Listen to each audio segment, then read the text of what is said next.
We had the opportunity to redesign a California mission with a group of 9 people. Now I'm going to describe our mission and how we built it. It has everything a mission would have back then. In the center, we have our bell tower. We have 2 fountains on either side. We have bushes lining the inside courtyard, and we have a big cross on the church. Behind it is a cemetery and a garden. We have a river that leads to a pond with the lavanderia. That's our tannery that's away from the mission complex so that it doesn't stink. And we have 3 little farms where all the food was grown, and fountains where food was also grown, where other food was also grown. We have a vineyard here, and this is our blacksmith and carpentry shop, weaving workshop, and our soap and candle making shop. This is the convento. We decided to use sandstone and red clay for the floors. We put trees and flowers so that it looked more normal and less modern. And now the rest of my group is going to describe each part of this mission. So, hi, my name is Nora, and with the help of 2 other partners, I built this mission church. And right now, I'm going to provide you with some background information of the original mission church that was built during the California mission period, during the California history. So, the mission church was used for daily praying and big events such as funerals and weddings. Back then, it was usually located in the northeast corner of the mission quadrangle. It was also the most important building in the entire mission. Its windows were placed up high for a dim inside, and it was richly decorated. Tree trunks were used as roof beams, mats were used to sit on, and there was a baptismal font used to baptize neophytes. For our mission church, we changed just a few things by making pros and cons. So now I'm going to show you around our version of the mission church. So now I'm walking down the carpet, and I'm going up here to up the steps, and this is where the padres would read prayers for the daily praying every day. The neophytes and Native Americans would sit on mats, but we changed it to benches because we thought it looked better. And then we put some torches to light up the place, and then we had added some chandeliers to make it look really nice. And then there's some bookshelves full of books that are related to the Bible. And here people would pray their own prayers. And right here is the entrance to the cemetery. And right over here there's another bookshelf where the padres would go get their books to put on these tables here so they could read these prayers. And have the neophytes copy them. And over here's a chest. And there are some books about the mission church.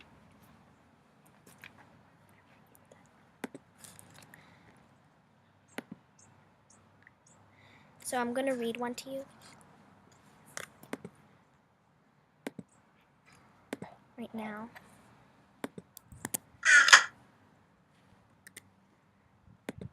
Alright, so here's the book. The mission church was the tallest and most important building in all of the mission quadrant. It was very richly decorated with paintings such as the Mona Lisa in Minecraft style. It had many purposes such as praying, funerals, and weddings. It was visited many times throughout each day. The mission church was very important. So here's a painting we added for extra decoration. And that is the mission church. The mission bell tower was an essential part of the California Spanish missions.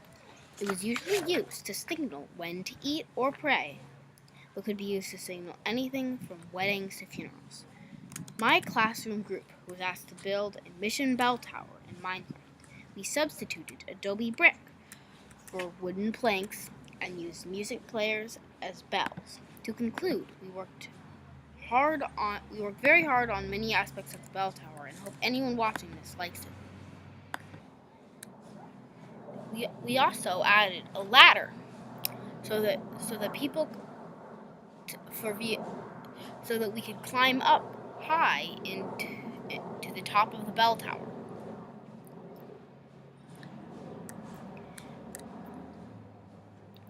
The roof is made of cobblestone and cobblestone. We originally placed a beacon on top, but took it off after our teacher told us it wasn't realistic. We used glowstone blocks for lighting, as well as torches.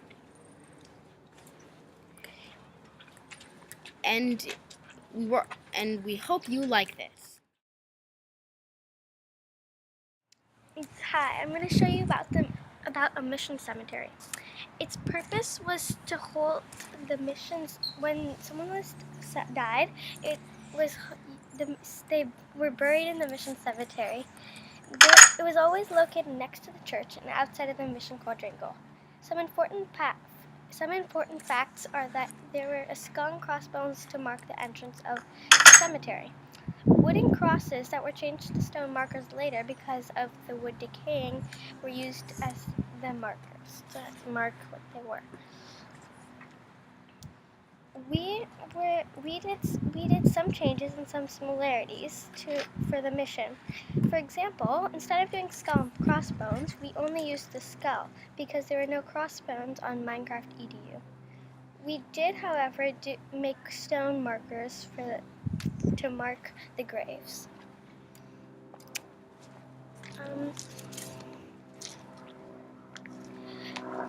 At the entrance, we had the skull from MinecraftEDU, and then for each grave, there were a few stone blocks to mark that there was a grave, and we also put a skull on top of each.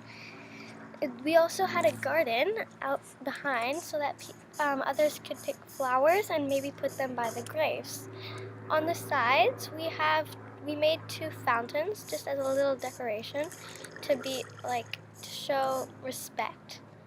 And so we did that, and we made a mission cemetery. All the workers who were married got sent to another building called the Married Workers' Quarters. They got separated because the Padres thought that families should stay together. So this is a water source that we made so they can drink when they wake up. And we made chests next to each and every bed so that they can store their personal items. And this is a pen that they can store their children when they're going somewhere else. The unmarried workers' quarters were to provide shelter for all of the unmarried workers. This dormitory was called a manjerios. These places were for women, girls, and men over the age of 8. So we put chests next to every single bed so that they would store their stuff, like the kids would store all their toys that they would make. And next to every couple of beds or so, there were a couple of tables in which they could put their accessories, and we lit torches everywhere with glass windows so that they would have plenty of light. And in the middle, there's a little glass area which overlooks which you can also stand up to see on the glass ceiling. In missions, the Padres' quarters were located in a building called a convento. A convento is the building where the guest and Padres' quarters were located. The purpose was to provide shelter for the Padres. There was usually 2 rooms in the Padres, one for the older one and one for the younger. The older one teaches neophytes about Christianity because they were more wise. The younger Padre usually works on crops and livestock. Inside here is the That's a table where they can write in their journal, and right here is a bucket so they can drink water, and this is a chest where they store all their journals and stuff, and that's the bed where they sleep in.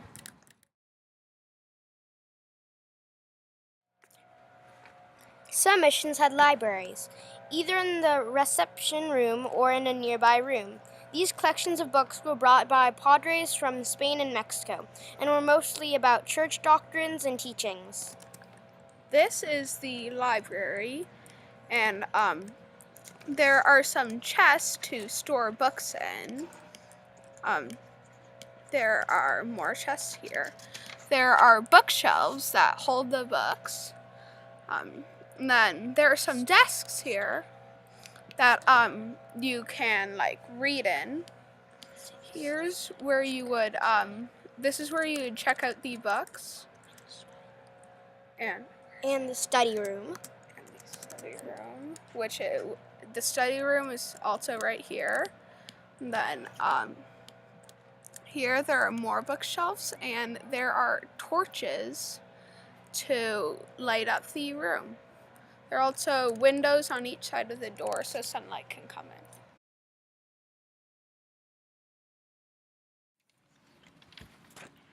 So, when people went across the coast of California, they would need to stop for a rest, and the guest quarters was a great place to do just that. Visitors could stay here for a while to recharge and feel like they are at home, so the guest quarters were probably the most important room for the guests at the California missions. The mission guest quarters were located in a place called the convento, which was located next to the kitchen and the church. No, the kitchen, the church, and on the south side of the quadrangle. The Padres' quarters were located in the convento too. The mission guest quarters form one side of the mission quadrangle.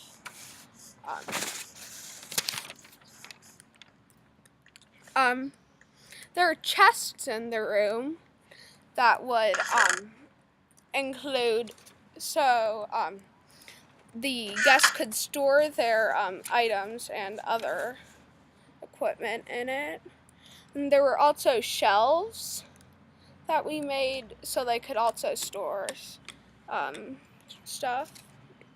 And then there are pictures and paintings to make the room look colorful and bright. And there were lots of candles on the walls so people could see inside their room to do their activities. And they also had desks right there. Desk so the guests can write, or just sit down to relax on them. Obviously, there was a bed to so they could sleep at night, and doors on each side of the room so they could get to inside the quadrangle and outside of the quadrangle.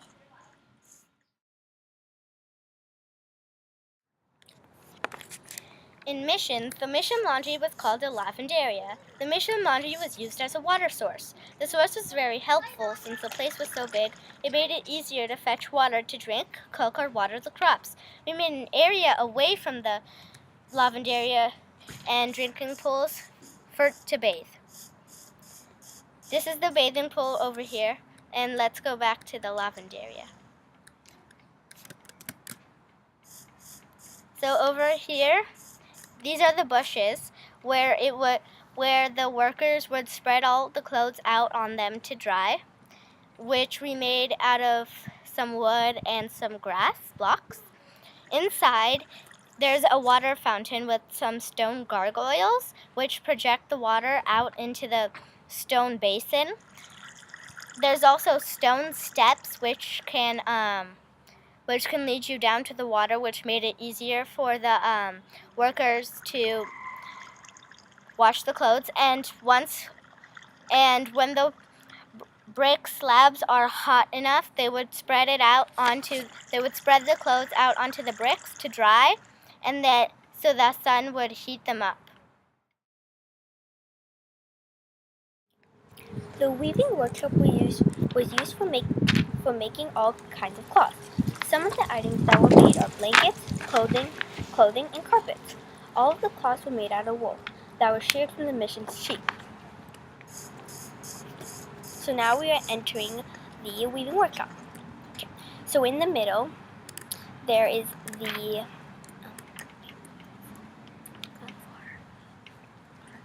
there's water, and then in front of us there's a pile of extra wool and cloth they have made.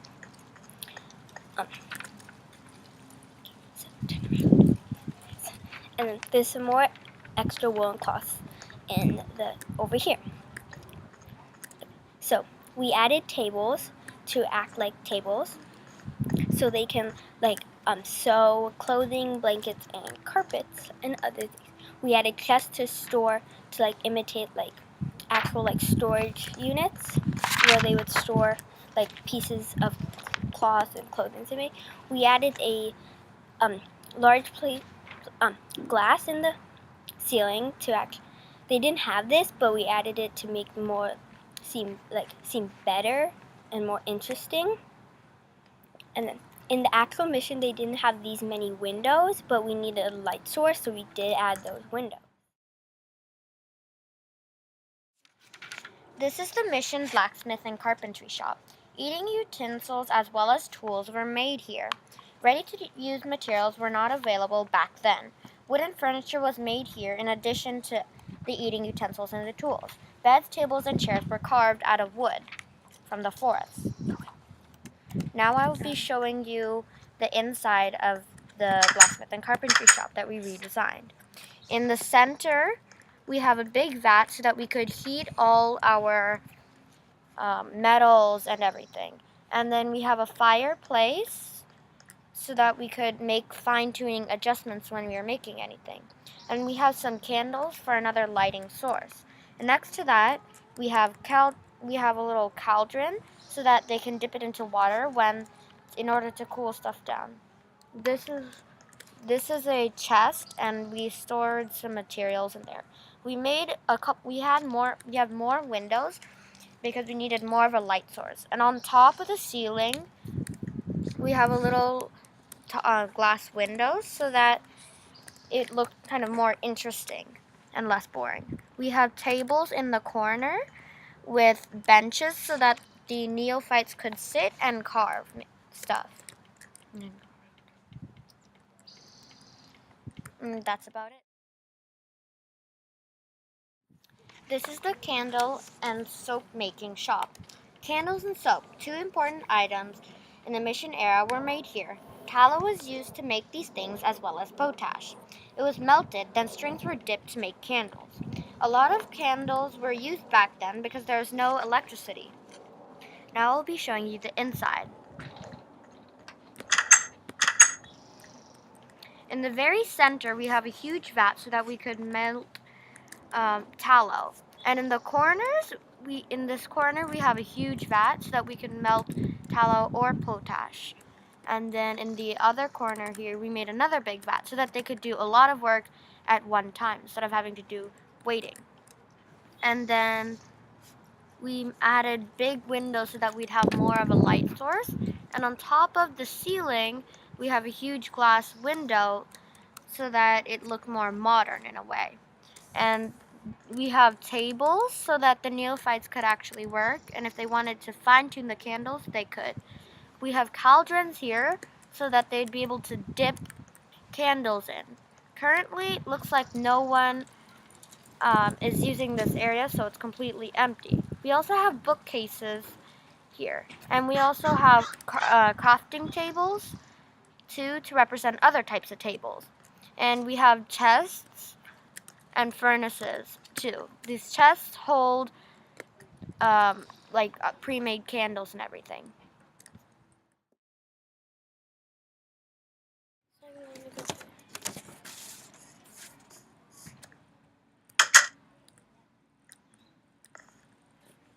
The tannery was important for the tannery was where the mission workers skinned cows for meat and the hide. It was important for trading because that was where the people who worked at the mission would get their clothes, materials, etc. The process of the tannery was they were scraped, dried, and then several days later the hides were soaked in salted water.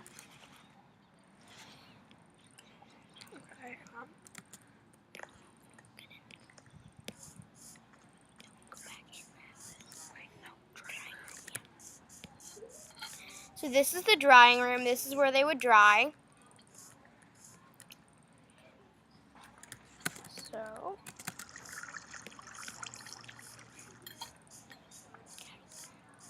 this is the cattle pen. This is where they would put the cattle in, and it would be relatively close to the tannery because they needed to have a quick access to the cattle.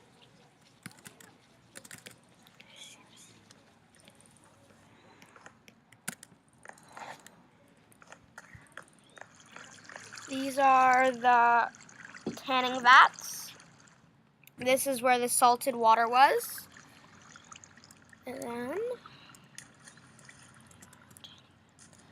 And then the tannery was put away from the mission because it was really stinky and they didn't want the smell to drift into the other places of the parts of the mission.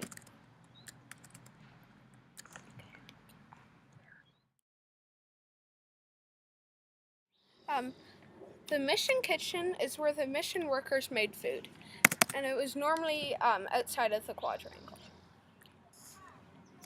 So over here, as you can see, we have the crops. The crops were made, the crops were normally wheat, and that was how they made their bread and other food.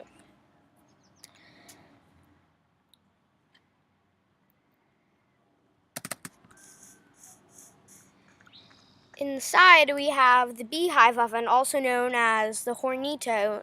The hornito is normally used for cooking bread, but still it was used for cooking other foods. Yeah. Here we have the hot iron plates, which is another way that they cooked food. These are the iron kettles where they would put like water in it and clean. Here is the olive press. We used a push piston to make it move. They would probably normally use like humans or other sources that they had.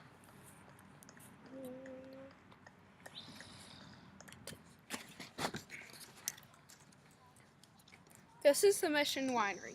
The mission winery purpose was to make wine. It was important because at the church they gave wine and bread for communion.